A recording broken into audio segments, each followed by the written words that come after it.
تقریباً 10,000 مجالس ہوتی ہیں محرم الحرام کے حوالے سے، اور تقریباً ہمارے 1,000 کے لگ بھگ ہمارے عاشورہ کے ہمارے جو ہے جلوس ہوتے ہیں تمام ان ایریاز کے اندر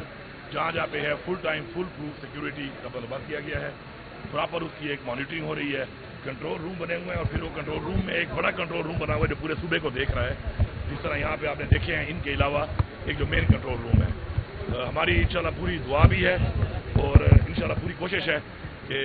پرامن طریقے سے عقیدت کے ساتھ ہمارے یہ جو محرم الحرام کے جو ہمارے ایونٹس ہیں یہ ہو جائیں، اور اس کے لیے ہماری اس وقت تقریباً 36,000 سے زیادہ پولیس، ساتھ میں 70 پلٹون جو ہیں وہ کانسٹیبلری کے، یہ اس کے علاوہ ہمارے سول ڈیفینس 1122 جتنے بھی ہمارے الائنڈ ڈپارٹمنٹس ہیں اور ہماری فورسز ہیں وہ ساری، آرمی بھی ہمارے ساتھ ہے، یہ سارے جو ہیں مل کے اس کے اوپر سیکیورٹی کو ماشاءاللہ انشور کر رہے ہیں۔ تو میں ان سب کو سلام پیش کرتا ہوں،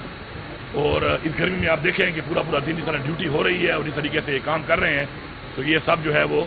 خراج تحسین پیش کرنے کے مستحق ہے۔ اس کے علاوہ ہمارے ہیلتھ ڈپارٹمنٹ میں بھی ایمرجنسی ہم نے لگائی ہوئی ہے، 1122 میں بھی لگائی ہوئی ہے، ٹی ایم اے چونکہ لوکل گورنمنٹ کنسرن ہیں اسے وہاں بھی ایمرجنسی لگی ہوئی ہے۔ تو جتنے بھی ہمارے اس طرح کے ڈپارٹمنٹس ہیں جو اس میں کام کر رہے ہیں، تو ایمرجنسی ادھر لگا کے چھٹیاں ختم کر کے سارے جو ہیں اپنا فل فلیج اپنی پوری ایفرٹ جو ہے اس میں دے رہے ہیں، اور انشاءاللہ مجھے پورا یقین ہے کہ پرامن طریقے سے انشاءاللہ یہ ہمارا جو کل 10ویں محرم کے جو آخری ہمارے جو ایونٹس ہیں، جو ہمارے جلوس ہیں، انشاءاللہ وہ خیر عافیت سے انشاءاللہ اپنی منزل تک پہنچیں گے۔ اچھا، یہ سیاست کا دن تو نہیں ہے، لیکن آج گورنر صاحب نے کہا صوبائی حکومت کا کوئی پتہ نہیں، وزیر اعلیٰ کدھر ہیں، آپ نظر آئے ہیں تو آپ اس حوالے سے کیا کہیں گے؟ میں تو یہی کہوں گا، جب آپ نے پہلے خود ہی کہہ دیا ہے کہ یہ دن کم از کم سیاست کا نہیں ہے، میں صرف ایک پیغام دوں گا اپنی پوری اہل اسلام کو اس حوالے سے کہ ہماری جو اسلامی تعلیمات ہیں اس کے اندر جو ان عظیم ہستیوں نے جو ایک قربانیاں دی ہیں، تو اس سے ہمیں سبق حاصل کرنا چاہیے کہ ہمیں اسلام نے کون سا راستہ بتایا ہے اور ہم نے کس راستے کی طرف بڑھنا ہے، اور اس راستے کی طرف چلنا ہی ہماری اصل کامیابی ہے اس جہان میں بھی اور اس جہان میں بھی۔ شکریہ جی۔ یہ سوات کے حوالے سے جو تحقیقاتی سانحہ سوات کی وہ مکمل ہو چکی ہے، اس حوالے سے اگر بات کریں، اور سننے میں آئے کہ صوبائی حکومت ایئر ایمبولینس 4-5 لے رہی ہے، کوئی ارادہ ہے اس قسم کا؟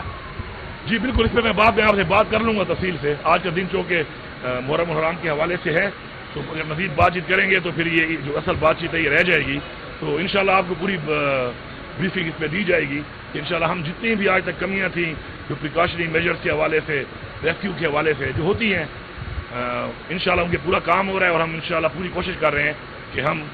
ایک ہی مہینے میں تمام جتنے بھی ایسے مسائل ہمیں نظر آئے ہیں جس سے آسات ہوئے ہیں، نقصانات ہوئے ہیں، تو ان کا ازالہ کے لیے جتنا بھی فنڈ لگتا ہے، جتنی بھی ایکوپمنٹ چاہیے اس کی پروکیورمنٹ کریں، اور ایسے تمام چیزیں جو ہے اپنے ڈپارٹمنٹ کو ہم مہیا کریں کہ جس کے بعد کوئی بھی ایسی اگر چیز ہوتی ہے تو ہمارے پاس، باقی تو اللہ تعالیٰ کی طرف سے چیز ہوتی ہے، لیکن ہمارے پاس ایٹ لیسٹ سامان اور ہمارے پاس جو ارینجمنٹس ہیں وہ مکمل ہونی چاہیے۔ تمام صرف معطلی تک رہے گا؟ نہیں، اس میں ایسے ہے نا، دیکھیں ذمہ داران کا ذمہ داری میں جسے جتنی اس کے اندر جتنی کسی کی اگر نیگلیجنس شامل تھی تو اس کے مطابق سزا اس کو ضرور ہوگی، اور ساتھ ساتھ جو ہماری کیمپین چل رہی ہے، گورنمنٹ کیمپین چل رہی ہے،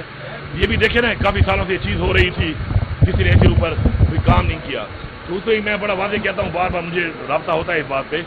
کہ یہ کسی بھی سیاسی بنیاد پر، انتقامی بنیاد پہ نہیں کی جائے گی، یہ ہر ایک کے لیے ہوگی، اور جو بھی اس ذات میں آئے گا گورنمنٹ کی ان کا جو ہے گورنمنٹ ختم کی جائے گی، کیونکہ ہم نہیں چاہتے کہ دوبارہ، کیونکہ ایسے ایریا میں سیلاب آتے ہیں تو اگر سیلاب کو گزرنے کے لیے جگہ زیادہ ہوگی تو سیلاب آرام سے گزریں گے، جگہ تنگ ہوگی تو ظاہر بات ہے سیلاب پھر آبادیوں میں آ کر نقصان دیں گے آبادی کو بھی، اور اس طرح کسی اور حادثے کا بھی کوئی شکار ہو سکتا ہے۔ شکریہ۔